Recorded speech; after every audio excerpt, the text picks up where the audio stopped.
Hello বন্ধুরা, কেমন আছো? আশা করি ভালোই আছো। এমআরকে এডুকেশনের পক্ষ থেকে তোমাদের সকলকে জানাই অভিনন্দন। আজকে আমি তোমাদের ক্লাস 9-এর ফিজিক্যাল সায়েন্সের একটা চ্যাপ্টার নিয়ে আলোচনা শুরু করেছিলাম। আমি আগের ক্লাসে করিয়েছিলাম কিছুটা। ওটা হচ্ছে পদার্থ, গঠন ও ধর্ম। তার মধ্যে আমি তোমাদের প্রবাহী সম্পর্কে কিছু আলোচনা করেছিলাম। প্রবাহীর চাপের একক, কোনো প্রবাহীর চাপের যে বিভিন্ন বৈশিষ্ট্যগুলো, প্রবাহীর মধ্যে কোনো বিন্দুতে চাপ কি হয় তার সমীকরণ আমরা করিয়েছিলাম, চাপ =HdG। এরপরে আমরা ব্যারোমিটার সম্পর্কে পড়েছিলাম, একটু ব্যারোমিটারের ব্যবহার পড়েছিলাম। আজকে আমি এর পরের থেকে শুরু করছি ক্লাসটা।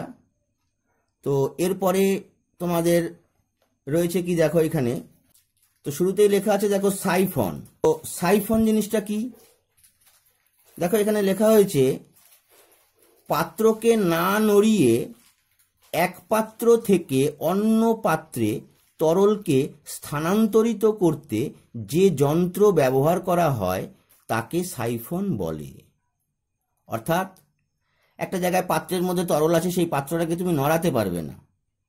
তো পাত্রটাকে না নড়িয়ে ওই পাত্র থেকে তরলটা তুমি অন্য জায়গায় স্থানান্তর করবে কিভাবে? তো সেটা তুমি সাইফনের সাহায্যে করতে পারো।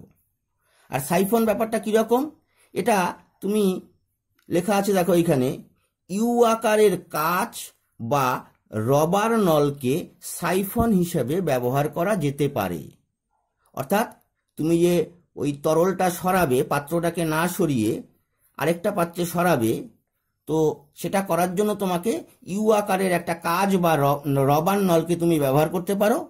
ওই নলের সাহায্যে তুমি সহজেই তরলটাকে এক জায়গা থেকে আরেক জায়গায় স্থানান্তরিত করতে পারবে, কিন্তু পাত্রটাকে না সরালেও হবে। তো এইখানে সাইফন কিভাবে কাজ করে তার কার্যনীতিটা সম্পর্কে এখানে একটু আলোচনা করা হয়েছে। দেখো পাশে একটা ছবি আঁকা হয়েছে, ছবিটা আগে ভালো করে দেখো। এখানে একটা পাত্র আছে, এই পাত্রটাতে তরল রাখা আছে। তো এই তরলটা আমরা এখানে একটা দেখো পাত্র রাখা আছে, এই পাত্রে স্থানান্তরিত করব। এই পাত্রটাকে নড়াবো না। তো তার জন্য আমরা দেখো এইখানে একটা ইউ আকৃতির একটা নল ব্যবহার করেছি, যার একটা প্রান্ত তোমার এই পাত্রের মধ্যে ডোবানো আছে, আর একটা প্রান্ত তোমার এই পাত্রের মুখে রাখা হয়েছে। তরলটা এই পাত্র থেকে এইখান দিয়ে এসে এইখানে এই পাত্রে জমা হবে। তো কিভাবে হবে এখানে ব্যাখ্যা করা হয়েছে। দেখো জিনিসটা বলেছে, প্রথমে সাইফন নলের দুটো বাহুর ওপরের অংশে তরলের মধ্যে একই অনুভূমিক তলে দুটি বিন্দু বি এবং সি, এই যেটা একটা সাইফন নল হিসাবে ব্যবহার করা হয়েছে। তো নলের এই দুটো বাহু, এই একটা বাহু আর এই একটা বাহু, এই দুটো বাহুর ওপরের অংশে, অর্থাৎ এই অংশে, বুঝতে পারছো, ওপরের বাহুর এই অংশে একই অনুভূমিক তলে দুটো বিন্দু, একটা বিন্দু বি, এইখানে একটা বিন্দু বি নেওয়া হয়েছে, আর এইখানে একটা বিন্দু সি নেওয়া হয়েছে। আর ধরে নেওয়া হয়েছে যে বায়ুমণ্ডলের চাপ হলো পি আর তরলের ঘনত্ব ডি, অর্থাৎ এর মধ্যে যে তরলটা আছে এই তরলের ঘনত্ব হচ্ছে ডি। তো বাম দিকের পাত্রের তরল তল থেকে বি বিন্দুর উচ্চতা H1, অর্থাৎ বাম দিকের পাত্র এটা। তো এখানে তরল তল হচ্ছে এই অবধি তরল তল, দেখতে পাচ্ছ ছবিটাতে। এই তরল তল থেকে এই বি বিন্দু যেটা দিলাম, এই বি বিন্দুর উচ্চতা হচ্ছে H1 ধরা হয়েছে এখানে। এবং বড় বাহুর খোলা মুখ ডি থেকে, এই যে বড় বাহুর, এটা বড় বাহু, তার খোলা মুখ এটা, এই খোলা মুখ ডি থেকে সি বিন্দুর উচ্চতা H2, এই ডি থেকে এই সি বিন্দু, এই উচ্চতাটা ধরেছি আমি H2। সুতরাং বি বিন্দুতে চাপ হলো পি মাইনাস H1DG। পি হচ্ছে বায়ুমণ্ডলের চাপ আর H1DG হচ্ছে এই তরলের চাপ। এটা আমরা আগের ভিডিওতে করিয়েছি যে তরলের মধ্যে কোনো বিন্দুতে চাপ হচ্ছে HDG। এটা কিভাবে আসলো সেটা আমি আরেকটা ভিডিওতে তোমাদের করে দেখিয়ে দেব কি করে HDG হলো। তো এখানে বি বিন্দুতে চাপ হবে পি মাইনাস H1DG এবং সি বিন্দু এই বিন্দুতে চাপ হবে, সেটা পিসি লেখা হয়েছে, পি মাইনাস H2DG। আর বি বিন্দুতে চাপ লেখা হয়েছে PB equal to P minus H1DG। এবার দেখো এখানে কিন্তু H1 আর H2 এই দুটো উচ্চতার মধ্যে H2 গ্রেটার দেন H1, মানে এই বড় বাহুটার দৈর্ঘ্যটা হচ্ছে H2, এটার দৈর্ঘ্য এই H1 এর থেকে অনেক বেশি। তাই সুতরাং আমি বলতে পারি যে পিবি গ্রেটার দেন পিসি। যেহেতু H2 বড় H1 ছোট, তাই পি থেকে H2 মানে একটা বড় রাশি বিয়োগ করছে, আর H1টা ছোট, তার মানে পি থেকে একটা ছোট রাশি বিয়োগ করছে। তার জন্য আমার পিবিটা বড় হয়ে যাচ্ছে, পিসিটা ছোট হয়ে যাচ্ছে, এই জন্য পিবি গ্রেটার দেন পিসি হয়। এর ফলে কি হচ্ছে, বি বিন্দু থেকে তরল সি বিন্দুর দিকে প্রবাহিত হয়।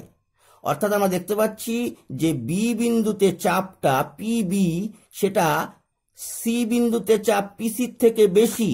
বি বিন্দুতে চাপ বেশি হওয়ার জন্য তরলটা এই বি বিন্দুর থেকে সি বিন্দুর দিকে প্রবাহিত হবে এবং নল বেয়ে এসে ডান দিকের পাত্রে জমা হয়, এবং এই নল বেয়ে এসে ডান দিকের পাত্রে জমা হবে।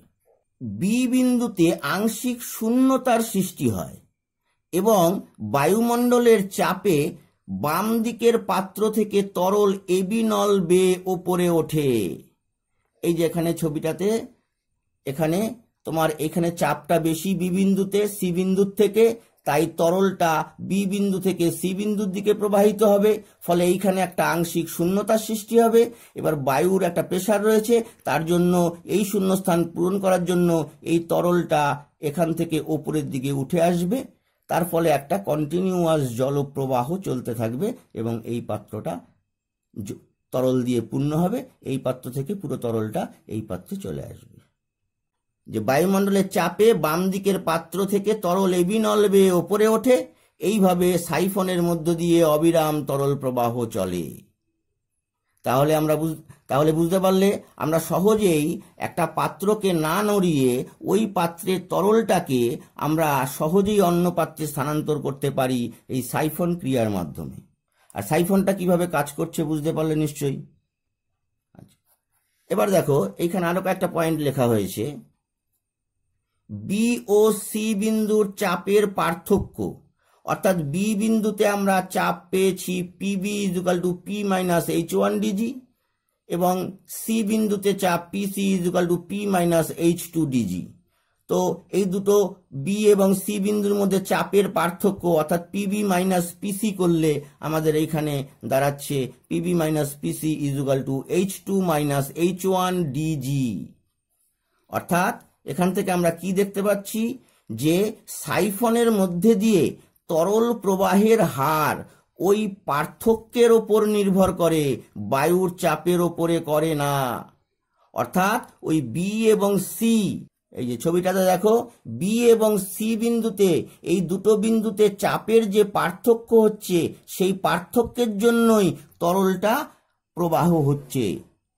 এখানে বায়ুমণ্ডলের চাপ কিন্তু এই প্রবাহকে কোনরূপ প্রভাব করতে পারে না। অর্থাৎ তরল প্রবাহের হারটা বায়ুমণ্ডলের চাপের ওপরে নির্ভর করে না। বুঝতে পারলে নিশ্চয়ই সাইফন ব্যাপারটা পুরো। এখানে আরো কয়েকটা পয়েন্ট লেখা হয়েছে দেখো, সাইফন ক্রিয়ার শর্ত। অর্থাৎ এই যে আমরা তরলটাকে সহজেই সাইফন ক্রিয়ার মাধ্যমে আমরা সহজেই স্থানান্তর করতে পারছি, কিন্তু তার পেছনে কতগুলো শর্ত আছে, সেই শর্তগুলো মানলে তবেই হবে, না হলে কিন্তু তরলটা স্থানান্তর হবে না। কি কি শর্ত? 1 নম্বর, বায়ুমণ্ডলের চাপের প্রভাবে সাইফন ক্রিয়া করে, বায়ু শূন্য স্থানে ক্রিয়া করে না। অর্থাৎ যেখানে বায়ু থাকবে না, বায়ুশূন্য স্থানে কিন্তু সাইফন ক্রিয়া কাজ করবে না, অবশ্যই বায়ু থাকতে হবে, 1 নম্বর শর্ত। 2 নম্বর শর্ত, H2 গ্রেটার দেন H1 হতে হবে, অর্থাৎ যে পাত্র থেকে তরল স্থানান্তরিত করতে হবে সেই পাত্রের তরল তল থেকে বড় বাহুর প্রান্তটি নিচে থাকতে হবে। অর্থাৎ এই পাত্রটা থেকে তরল স্থানান্তর করতে হবে এই পাত্রে যে বাহুটা রয়েছে সেটার উচ্চতা H1, সেটা কতটা উপরে রয়েছে, এবং এই দ্বিতীয় লম্বা বাহুটার আর যে H2 উচ্চতা যেটা, সেটার এই মুখটা ডি বিন্দুটা কতটা নিচে রয়েছে। অর্থাৎ এই পাত্রটা উপরে থাকবে এবং এই পাত্রটা নিচে থাকবে, অর্থাৎ H2 গ্রেটার দেন H1 হতে হবে। অর্থাৎ এই লম্বা যে বাহুটা, এটার দৈর্ঘ্যটা এই বাহুর থেকে বড় হতে হবে, তবেই সাইফন কাজ করবে। আরেকটা পয়েন্ট বলেছে, 3 নম্বর পয়েন্ট, বাম দিকের পাত্রের তরল তল থেকে ছোট বাহুর উচ্চতা H1 বায়ুমণ্ডলীয় চাপ তরলকে যে উচ্চতা পর্যন্ত তুলতে পারে তার চেয়ে কম হওয়া প্রয়োজন। এই পয়েন্টটা খুব গুরুত্বপূর্ণ পয়েন্ট বলেছে। আরেকবার পড়ছি, দেখো, বাম দিকের পাত্রের তরল তল থেকে ছোট বাহুর উচ্চতা H1 বায়ুমণ্ডলীয় চাপ তরলকে যে উচ্চতা পর্যন্ত তুলতে পারে তার চেয়ে কম হওয়া প্রয়োজন। অর্থাৎ এইখানে তরল তল, এই পাত্রের তরল তলটা এই অবধি আছে, দেখো, এখান থেকে এই বি বিন্দু, এটার উচ্চতা হচ্ছে H1, এবং এই H1 যে উচ্চতাটা, এটা এমনই নিতে হবে উচ্চতা, যে উচ্চতাটা কিনা বায়ুমণ্ডলীয় চাপে তরল ওপরে যতটা উঠতে পারে, অর্থাৎ এক বায়ুমণ্ডলীয় চাপে তরল কতটা উপরে উঠবে। আমরা ব্যারোমিটারে পড়ার সময় ওইখানে বলেছিলাম যে বায়ুমণ্ডলের ব্যারোমিটার যদি আমরা পারদ ব্যবহার না করে যদি আমরা জল ব্যবহার করি, তাহলে জলস্তম্ভের উচ্চতা হতে হবে 10.336 মিটার। অর্থাৎ এই H1 যে উচ্চতাটা হবে, সেই উচ্চতাটা এই পাত্রে যে তরল ব্যবহার করা হয়েছে সেই তরলটা বায়ুমণ্ডলীয় চাপে যতটা উচ্চতা উঠতে পারবে তার থেকে কম উচ্চতার নিতে হবে H1টা। বোঝা গেল নিশ্চয়ই? আচ্ছা, এই 3টে পয়েন্ট সাইফন ক্রিয়ার শর্ত মানার জন্য, অর্থাৎ সাইফন ক্রিয়া ঘটবে এই 3টে কন্ডিশন বা শর্ত মানলে তবেই সাইফন ক্রিয়া ঘটবে। এরপরে দেখো, এখানে একটা পয়েন্ট লেখা হয়েছে, তরল সমোচ্চশীলতা ধর্ম প্রদর্শন করে। অর্থাৎ ব্যাপারটা বুঝতে পারলে কি, তরল সমোচ্চশীলতা ধর্ম প্রদর্শন করে। সমোচ্চশীলতা কথাটার মানে বুঝতে পারলেই বুঝতে পারবে। আমি একটু ছবি এঁকে ব্যাপারটা দেখাচ্ছি। দেখো, তরল সমোচ্চশীলতা ধর্ম প্রদর্শন করে। দেখো, একটা ছবি এঁকেছি, এরকম আকারের একটা পাত্র নেওয়া হয়েছে। তো এই পাত্রটাতে আমি যদি কোনো একটা বাহু দিয়ে যদি আমি কোনো তরল, ধরো জল ঢালছি আমি এখান দিয়ে, তো তরলটা এইখান দিয়ে নেমে এসে এই পাত্রটা ভর্তি হবে। প্রথমে নিচটা ভর্তি হবে, তারপরে ধীরে ধীরে জলতল উঠবে এখানেও। এবং একটা জিনিস ভালো করে লক্ষ্য করবে, বিভিন্ন আকৃতির হওয়ার জন্য প্রত্যেকটা আকৃতির পাত্রে কিন্তু সমপরিমাণ জল নেই। এখানে হয়তো বেশি আছে, এখানে কম আছে, এখানে আবার হয়তো বেশি আছে। কিন্তু একটা জিনিস, এদের হাইটটা দেখো প্রত্যেকের একই উচ্চতায় থাকবে, এদের উপরের তলটা। জল যেখানে বেশি বা কম যাই থাক না কেন, কিন্তু এদের উপরের তলটা সবার একই উচ্চতায় থাকবে এই ভূমির লেভেল থেকে। অর্থাৎ তরল সবসময় সমোচ্চশীলতা ধর্ম দেখায়, অর্থাৎ সবসময় একই উচ্চতা বজায় রাখার চেষ্টা করে, যার জন্যই তরল সবসময় উপর থেকে উঁচু জায়গা থেকে নিচু জায়গার দিকে গড়িয়ে যায়। কারণ তরল তার সমোচ্চশীলতা ধর্মের জন্যই, তার উচ্চতাটা বজায় রাখার জন্যই, উপরের তলটাকে সমোচ্চতায় রাখার জন্যই গড়িয়ে চলে যায়। বুঝতে পারলে নিশ্চয়ই তরলের সমচ্চশীলতা ধর্ম। এরপরে এখানে দেখো একটা পয়েন্ট লেখা হয়েছে, প্লবতা। প্লবতা জিনিসটা কি? কোনো বস্তুকে কোনো প্রবাহী হতে পারে তরল বা গ্যাস, কোনো বস্তুকে কোনো প্রবাহীর মধ্যে আংশিক বা সম্পূর্ণ ডোবালে ওই প্রবাহী বস্তুটির ওপর যে ঊর্ধ্বমুখী বল প্রয়োগ করে তাকে প্লবতা বলে। ব্যাপারটা বুঝতে পারলে কি? দেখো একটা ছবি এঁকে ব্যাপারটা বলছি। দেখো, ধরো এরকম একটা পাত্র আছে এবং পাত্রটার মধ্যে জল দ্বারা ভর্তি করা হয়েছে এতটা। এবার এই পাত্রের মধ্যে যদি আমরা একটা বস্তুকে ডোবাই, এরকম ধরো একটা বস্তুকে আমি এই পাত্রের জলের মধ্যে ডোবাবো।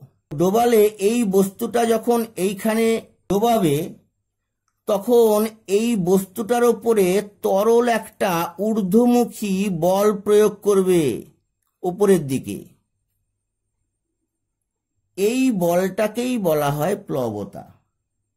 অর্থাৎ এইখানে ডেফিনেশনে বলা হয়েছিল কোনো বস্তুকে কোনো প্রবাহীর মধ্যে, সে হতে পারে তরল বা গ্যাস, কোনো প্রবাহীর মধ্যে আংশিক বা সম্পূর্ণ ডোবালে, এই বস্তুটা আংশিক বা পুরোটাই যদি আমি ডুবিয়ে দিই, আংশিক বা সম্পূর্ণ ডোবালে ওই প্রবাহী বস্তুটার উপরে যে ঊর্ধ্বমুখী বল প্রয়োগ করে তাকেই প্লবতা বলে। অর্থাৎ এই বস্তুটাকে যদি আমি এই তরলের মধ্যে ডোবাই তাহলে এই বস্তুটার উপরে তরলটা একটা ঊর্ধ্বমুখী বল প্রয়োগ করবে, এই বলটাকেই বলা হয় প্লবতা। তোমরা সাধারণ এমনি দেখে থাকবে, সাধারণভাবে যদি কোনো ফুটবলকে যদি কোনো পুকুরের জলের মধ্যে ডোবাও, জোর করে হাত দিয়ে চেপে ধরো এবং যদি ছেড়ে দাও, তারপরে দেখবে বলটা উপরের দিকে উঠে আসছে। তুমি যতবার জলের নিচে ডোবাচ্ছ ততবার বলটা উপরের দিকে উঠে আসছে। কেন? কারণ বলটার উপরে তরলটা একটা ঊর্ধ্বমুখী বল প্রয়োগ করছে, যেটা প্লবতা, তার জন্য বলটা বারবার উপরের দিকে উঠে আসছে। তাহলে বুঝতে পারলে প্লবতা জিনিসটা কি? প্লবতা হচ্ছে কোনো বস্তুকে, যে কোনো বস্তুকে তুমি যদি আংশিক বা সম্পূর্ণ কোনো তরলের মধ্যে যদি নিমজ্জিত করো তাহলে ওই বস্তুটার উপরে তরল একটা ঊর্ধ্বমুখী বল প্রয়োগ করবে, এই বলটাকেই বলবো আমরা প্লবতা। একটা পয়েন্ট লেখা হয়েছে, দেখো, এই প্লবতার মান বস্তুর দ্বারা অপসারিত প্রবাহীর ওজনের সমান হয়। অর্থাৎ প্লবতা মানে একটা ঊর্ধ্বমুখী যে বল প্রয়োগ করছে সেই বলটাকেই বলছি আমরা প্লবতা।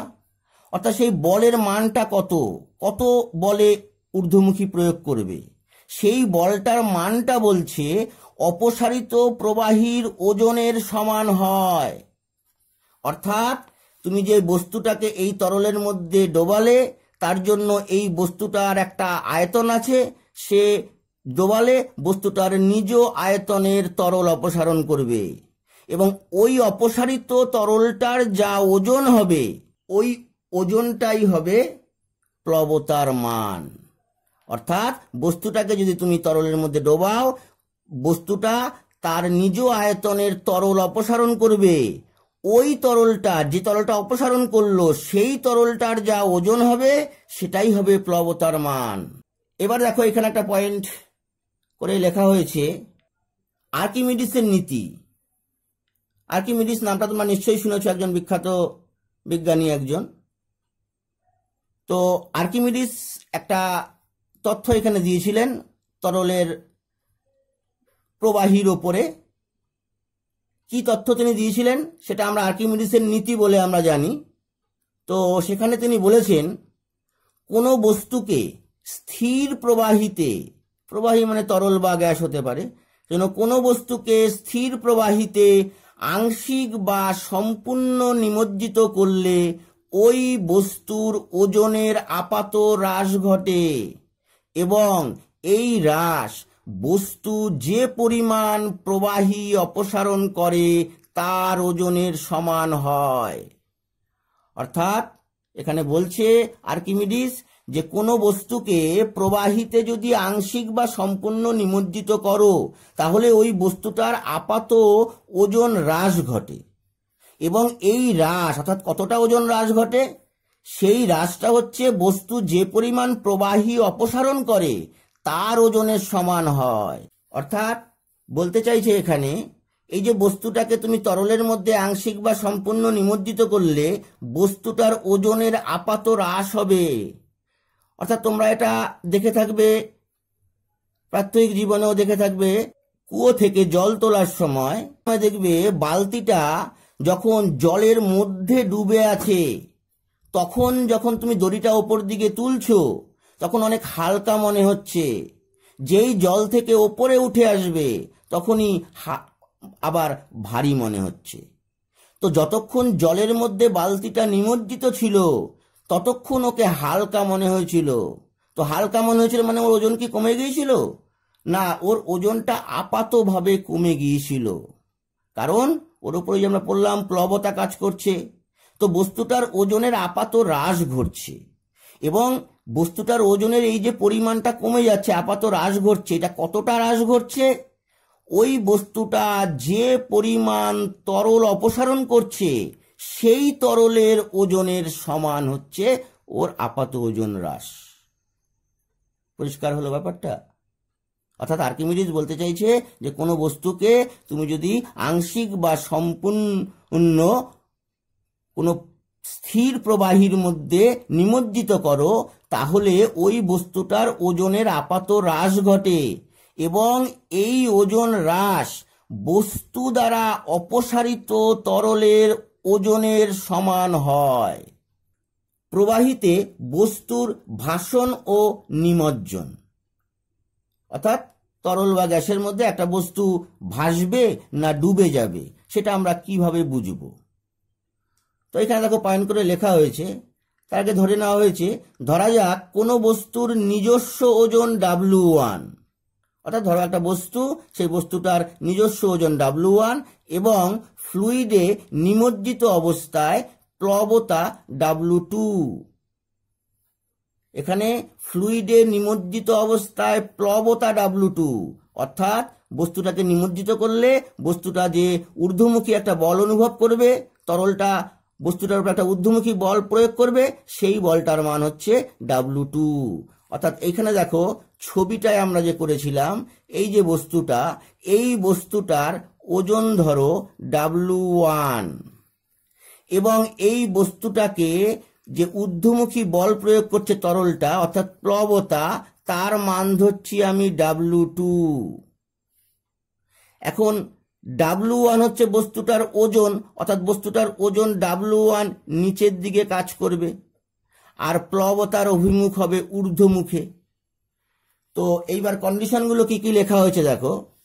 1 নম্বর, যদি W1 গ্রেটার দ্যান W2 হয়, অর্থাৎ বস্তুটার ওজন যদি প্লবতার থেকে বেশি হয়, তবে কি হবে? তবে বস্তুটা ফ্লুইডে ডুবে যাবে, কারণ ঊর্ধ্বমুখী বল প্লবতাটা কম হয়ে যাচ্ছে বস্তুর ওজনের থেকে। এখানে ছবিটাতে দেখো দেখানো হয়েছিল এই W1 বস্তুর ওজন নিম্নমুখে, আর W2 বস্তুর প্লবতা বস্তুর উপরে যে কাজ করছে সেটা ঊর্ধ্বমুখে কাজ করছে। W1 যদি বেশি হয়ে যায় তাহলে নিম্নমুখী বলটা বেশি হয়ে যাবে, ফলে বস্তুটা তরলে বা প্রবাহীর মধ্যে ডুবে যাবে।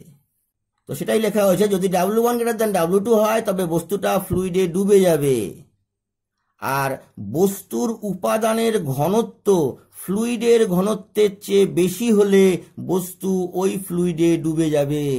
অর্থাৎ যে বস্তুটাকে তুমি ওই প্রবাহী, সে তরল হতে পারে বা গ্যাস হতে পারে, যার মধ্যে তুমি ডোবাচ্ছ বা নিমজ্জিত করছো, সেই বস্তুটার ঘনত্ব হতে হবে ওই প্রবাহীর থেকে বেশি, তাহলেই বস্তুটা তরলে ডুবে যাবে। 2 নম্বর পয়েন্ট দেখো কি লেখা হয়েছে, যদি W1 ইজুকাল টু W2 হয়, অর্থাৎ বস্তুর ওজন এবং প্লবতা দুটোই যদি সমান হয় তবে বস্তুটির ওপরে কোনো লব্ধি বল কাজ করে না। অর্থাৎ নিম্নমুখে কাজ করছে W1 এবং ঊর্ধ্বমুখে কাজ করছে W2, দুটোরই মান সমান হয়ে যাচ্ছে, তাই বস্তুটির উপরে কোনো লব্ধি বল কাজ করে না, ফলে বস্তুটি ফ্লুইডের মধ্যে যে কোনো স্থানে স্থির হয়ে ভাসতে থাকবে। বুঝতে পারলে নিশ্চয়ই? 3 নম্বর পয়েন্ট, যদি W1 লেস দেন W2 হয়, অর্থাৎ বস্তুটার ওজন প্লবতার থেকে যদি কম হয় তবে বস্তুটার উপরে একটা ঊর্ধ্বমুখী লব্ধি বল ক্রিয়া করে, এর ফলে বস্তুটি ভেসে উঠবে। অর্থাৎ যদি বস্তুটার ওজন প্লবতার থেকে কম হয় তাহলে ঊর্ধ্বমুখী বলটার বেশি পরিমাণে হয়ে যাবে, ফলে ঊর্ধ্বমুখী একটা লব্ধি বল কাজ করবে, যার জন্য বস্তুটা তরলের উপরে ভেসে উঠবে। তো ফ্লুইডের ঘনত্ব বস্তুর উপাদানের ঘনত্বের চেয়ে বেশি হলে এরূপ হয়, অর্থাৎ যে বস্তুটাকে তুমি ফ্লুইডের মধ্যে ডোবাচ্ছ সেই বস্তুটার ঘনত্ব ওই ফ্লুইডের ঘনত্বের থেকে যদি কম হয় তাহলেই বস্তুটা ওই ফ্লুইডের মধ্যে ভেসে উঠবে। এই তিনটে হচ্ছে প্রবাহিতে বস্তুর ভাসন ও নিমজ্জনের শর্ত। এখানে একটা পয়েন্ট লেখা হয়েছে, একটি ভাসমান বস্তু সেই তরলে আংশিক বা পূর্ণ নিমজ্জিত হোক সবসময় সাম্যাবস্থায় থাকে। অর্থাৎ একটা বস্তু যখন কোনো প্রবাহীর মধ্যে বা কোনো তরলের মধ্যে যখন ভেসে আছে, সে আংশিক ভেসে থাক বা পূর্ণ নিমজ্জিত অবস্থায় ভেসে থাক, বস্তুটা সবসময় সাম্যাবস্থায় থাকবে, অর্থাৎ বস্তুটির ওপরে কোনো লব্ধি বল কাজ করবে না, বস্তুটা সাম্যাবস্থায় থাকবে। এখানে দেখো একটা পয়েন্ট লেখা হয়েছে, একটি বস্তু স্থির হয়ে ভাসার দুটো শর্ত। অর্থাৎ তরলের মধ্যে একটা বস্তু স্থির হয়ে ভাসবে কখন, তার দুটো শর্ত আছে। এই শর্ত দুটো মানলে তবেই বস্তুটা কোনো তরলের মধ্যে স্থির হয়ে ভাসবে। তো 1 নম্বর বলছে, তরলে ভাসমান বস্তু নিজ ওজনের সমান ওজন বিশিষ্ট তরল অপসারণ করবে।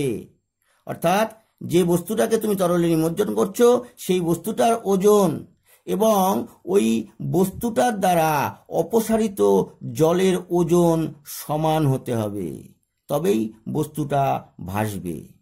আরেকটা পয়েন্ট হচ্ছে, বস্তুর ভরকেন্দ্র এবং প্লবতা কেন্দ্র একই উল্লম্ব রেখায় থাকবে। এই দুটো শর্ত মানলে তবেই একটা বস্তু স্থির হয়ে ভাসবে। তারপরে দেখো, ভাসমান বস্তুর কোনো আপাত ওজন নেই। ভাসমান বস্তু অর্থাৎ প্রবাহিতে ভাসমান, তরলের ওপরে ধরো কোনো একটা বস্তু ভেসে আছে বা বায়ুর মধ্যে কোনো একটা বস্তু ভেসে আছে। যখন কোনো একটা বস্তু ভেসে আছে সেই ভাসমান অবস্থায় ওই বস্তুর কোনো আপাত ওজন নেই, অর্থাৎ ওর ওজন শূন্য হবে। ভাসমান অবস্থায় বস্তুর ওপর কোনো ওজন থাকে না। নেক্সট পয়েন্ট, একটি বস্তু যত বেশি পরিমাণ ফ্লুইড অপসারণ করবে প্লবতার মান তত বেশি হবে।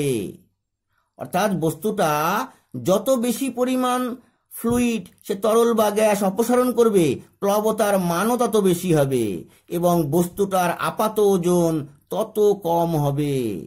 বস্তুটা ফ্লুইডে সম্পূর্ণ নিমজ্জিত হলে প্লবতার মান অর্থাৎ ওজন হ্রাসের পরিমাণ সর্বোচ্চ হবে। অর্থাৎ একটা বস্তুকে তুমি যদি সামান্য ডোবাও, সামান্য নিমজ্জিত করো, তাহলে ও যতটা তরল অপসারণ করবে, বস্তুটাকে যদি আরেকটু নিমজ্জিত করো তাহলে আরেকটু বেশি তরল অপসারণ করবে। এভাবে যদি তুমি সম্পূর্ণ নিমজ্জিত করো তাহলে ওর অপসারিত তরলের পরিমাণটাও ম্যাক্সিমাম হবে, ফলে ওর ওজন হ্রাসের পরিমাণও সর্বোচ্চ হবে, ওর চেয়ে আর ওজন হ্রাস কম হবে না। কোনো পদার্থ হালকা না ভারী তা বোঝানোর জন্য ঘনত্ব রাশিটির সাহায্য নেওয়া হয়। এখানে ঘনত্ব সম্পর্কে একটু বলা হয়েছে যে কোনো একটা পদার্থ হালকা না ভারী সেটা বোঝার জন্য আমরা ঘনত্ব রাশিটার সাহায্য নিই। তো ঘনত্ব জিনিসটা কি? তো এখানে দেখো ডেফিনেশন লেখা হয়েছে, নির্দিষ্ট উষ্ণতায় কোনো পদার্থের একক আয়তনের ভরকে ওই উষ্ণতায় ওই পদার্থের ঘনত্ব বলে। অর্থাৎ কোনো পদার্থের একক আয়তনের ভরকেই ওই পদার্থের ঘনত্ব বলে, কিন্তু এখানে উষ্ণতার উল্লেখ করে দিতে হবে, কারণ ঘনত্বটা উষ্ণতার উপর নির্ভর করে। একই পদার্থের ঘনত্ব বিভিন্ন উষ্ণতায় বিভিন্ন হতে পারে। সেজন্য নির্দিষ্ট উষ্ণতায় কোনো পদার্থের একক আয়তনের ভরকে ওই উষ্ণতায় ওই পদার্থের ঘনত্ব বলে। তো ঘনত্ব ডি ইজুকাল টু আমরা লিখতে পারি ভর বাই আয়তন। ভরকে আমরা এম দিয়ে লিখি, আয়তনকে ভি দিয়ে লিখি। সুতরাং D is equal to M by V, অর্থাৎ ঘনত্ব ইজুকাল টু ভর বাই আয়তন। এখান থেকে আমরা ঘনত্বের একক কি লিখতে পারি?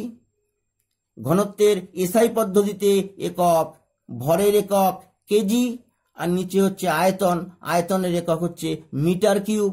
তো kg metre to the power -3, এবং সিজিএস পদ্ধতিতে এককটা হচ্ছে গ্রাম সেমি টু দি পাওয়ার -3। সিজিএস এবং এসআই পদ্ধতিতে ঘনত্বের একক। আরেকটা পয়েন্ট দেখো, এখানে লেখা হয়েছে 4 ডিগ্রি উষ্ণতায় জলের ঘনত্ব 1000 KG per metre cube, 1000 KG per metre cube, এবং সিজিএস পদ্ধতিতে 1 গ্রাম পার সেমি কিউব। অর্থাৎ 4 ডিগ্রি সেন্টিগ্রেড উষ্ণতায় যদি আমাদের জলের ঘনত্ব জানতে চায়, তো সিজিএস পদ্ধতিতে হবে 1 গ্রাম পার সেমি কিউব, এবং এসআই সিস্টেমে হবে 1000 কেজি পার মিটার কিউব। এই হচ্ছে ঘনত্ব। ঘনত্ব থেকে আমরা কোনটা ভারী বা কোনটা হালকা আমরা বুঝতে পারি। যার ঘনত্ব যত বেশি হবে সে বস্তু তত ভারী হবে, যার ঘনত্ব কম হবে সে বস্তু তত হালকা হবে। আরেকটা পয়েন্ট লেখা হয়েছে আপেক্ষিক গুরুত্ব বা আপেক্ষিক ঘনত্ব। তো আপেক্ষিক গুরুত্ব বা আপেক্ষিক ঘনত্ব জিনিসটা কি? বলছে কোনো বস্তুখণ্ডের ওজন এবং 4 ডিগ্রি সেলসিয়াস উষ্ণতায় বস্তুখণ্ডের সম আয়তন জলের ওজনের অনুপাতকে ওই বস্তুর উপাদানের আপেক্ষিক গুরুত্ব বলে। অর্থাৎ কোনো বস্তুখণ্ডের একটা ওজন এবং 4 ডিগ্রি উষ্ণতায় বস্তুখণ্ডের সম আয়তন জলের ওজন, এই দুটোর অনুপাতকেই বলা হয় ওই বস্তুখণ্ডের উপাদানের আপেক্ষিক গুরুত্ব। অর্থাৎ আমরা লিখতে পারি আপেক্ষিক গুরুত্ব সমান সমান, অর্থাৎ কি লিখলাম এখানে, কোনো বস্তুর আপেক্ষিক গুরুত্ব সেটা হচ্ছে ওই বস্তুটার ওজন বাই 4 ডিগ্রি সেলসিয়াস উষ্ণতায় বস্তুর সম আয়তন জলের ওজন। অর্থাৎ যে বস্তুটা নিয়েছো ওই বস্তুটার একটা আয়তন আছে, তো ওই সম আয়তনের জল নিতে হবে সেই জলের ওজন, এবং অবশ্যই 4 ডিগ্রি সেলসিয়াস উষ্ণতায়। তো আপেক্ষিক গুরুত্ব সমান সমান বস্তুর ওজন বাই 4 ডিগ্রি সেলসিয়াস উষ্ণতায় বস্তুর সম আয়তন জলের ওজন করলেই আমরা কোনো বস্তুর আপেক্ষিক গুরুত্ব পাব। আর একটা জিনিস দেখো, এখানে বলেছে আপেক্ষিক গুরুত্ব একটা সংখ্যা, তাই এর কোনো একক নেই। কেন একটা সংখ্যা বলছে? কারণ দেখো, এখানে আমরা লিখেছি আপেক্ষিক গুরুত্ব ইকুয়াল টু বস্তুর ওজন। তুমি যদি বস্তুর ওজন ধরো এসআই সিস্টেমে কেজি বাই 4 ডিগ্রি সেলসিয়াস উষ্ণতায় বস্তুর সম আয়তন জলের ওজন, এখানেও তুমি জলের ওজনটা নেবে, সেটাও কেজি। তো কেজি কেজি কেটে যাবে, তাই একটা সংখ্যা দাঁড়াবে। তাই এখানে বলা হয়েছে আপেক্ষিক গুরুত্ব একটা সংখ্যা, তাই এর কোনো একক নেই।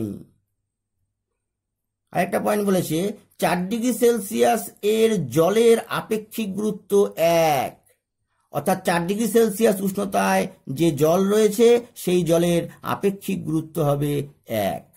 আরেকটা দেখো পয়েন্ট করে এখানে লিখেছে সোনার আপেক্ষিক গুরুত্ব 19.3, 19.3। তো সোনার আপেক্ষিক গুরুত্ব 19.3, এর অর্থ কি? তো বলছে এর অর্থ হলো 1 খণ্ড সোনা সম আয়তন জল অপেক্ষা 19.3 গুণ ভারী। অর্থাৎ তুমি 1 খণ্ড সোনা নিলে, সেই সোনা খণ্ডের নিশ্চয়ই আয়তন হবে, সেই আয়তনে তোমাকে জল নিতে হবে। তো সোনাখণ্ডটা ওই সোনাখণ্ডের সম আয়তন জল অপেক্ষা 19.3 গুণ ভারী। এটাই হচ্ছে আপেক্ষিক গুরুত্ব। এরপর একটা পয়েন্ট বলছে আপেক্ষিক ঘনত্ব। আগেরটা বললাম আপেক্ষিক গুরুত্ব, আর এটা হচ্ছে আপেক্ষিক ঘনত্ব। তো আপেক্ষিক ঘনত্বটা কি? কোনো পদার্থের আপেক্ষিক ঘনত্ব বলতে ওই পদার্থের ঘনত্ব এবং 4 ডিগ্রি সেলসিয়াস উষ্ণতায় জলের ঘনত্বের অনুপাতকে বোঝায়। অর্থাৎ আপেক্ষিক ঘনত্ব ইজুকাল টু পদার্থের ঘনত্ব বাই 4 ডিগ্রি সেলসিয়াস উষ্ণতায় জলের ঘনত্ব। অথবা আমরা এভাবেও বলতে পারি আপেক্ষিক ঘনত্ব সেটাকে আমরা বলতে পারি আপেক্ষিক গুরুত্ব ইজুকাল টু পদার্থের ঘনত্ব বাই 4 ডিগ্রি সেলসিয়াস উষ্ণতায় জলের ঘনত্ব। অর্থাৎ আপেক্ষিক ঘনত্ব আর আপেক্ষিক গুরুত্ব একই জিনিস। কি বলেছে? সিজিএস পদ্ধতিতে কোনো পদার্থের আপেক্ষিক গুরুত্ব এবং ঘনত্বের সংখ্যামান সমান। সিজিএস পদ্ধতিতে কোনো পদার্থের আপেক্ষিক গুরুত্ব এবং ঘনত্বের সংখ্যামানটা সমান হবে। এসআই পদ্ধতিতে পদার্থের ঘনত্ব সমান সমান আপেক্ষিক গুরুত্ব into 1000 KG per metre cube. অর্থাৎ আমরা আগের লাইনে দেখলাম যে সিজিএস পদ্ধতিতে কোনো পদার্থের আপেক্ষিক গুরুত্ব ঘনত্বের সংখ্যামানের সমান। তো এসআই পদ্ধতিতে কোনো পদার্থের ঘনত্ব হবে আপেক্ষিক গুরুত্ব, ওই পদার্থের আপেক্ষিক গুরুত্ব into 1000 KG per metre cube. বুঝতে পারলে নিশ্চয়ই? যেইটুকু আলোচনা করলাম দেখবে, তোমরা বোঝার চেষ্টা করবে। এরপরে আরও একটু রয়েছে, সেটা আমি চেষ্টা করছি খুব শীঘ্রই পরের ক্লাসে করে দেব। তোমরা ভালো করে দেখবে, বোঝার চেষ্টা করবে। না বুঝতে পারলে কমেন্টস করে জানাবে। আর অবশ্যই চ্যানেলটা সাবস্ক্রাইব করো, আরও অনেক তথ্য, অনেক কিছু তোমরা জানতে পারবে। আজ এই পর্যন্তই, ভালো থেকো।